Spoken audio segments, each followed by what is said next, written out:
Баршаңызға қайырлы күн.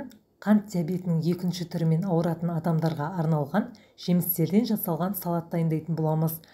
Жалпы бұл салаттың құрамында гликемиялық индекс өте төмен болып келеді. Сол үшін қорықпай жасап жіберсеңіздер болады.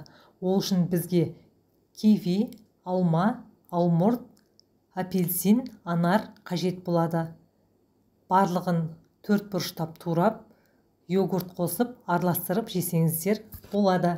Егер сізге қант диабеті диагнозы қойылса, диетаны міндетті түрде ұстау керек. Және дәрігер тағайындаған қантты төмендететін дәрілерді уақытылы қабылдауымыз қажет. Сондай-ақ қандағы қант мөлшері мен гликерленген гемоглобинді бақылауда ұстауымыз қажет. Гликемиялық индексі төмен салатымыз дайын болды. Сіздерге ас болсын. Міндетті түрде жасап жеп көріңіздер. Келесі кездескенше сау болыңыздар. Бұл салатты күніне 2 ретке дейін тұтынуға болады.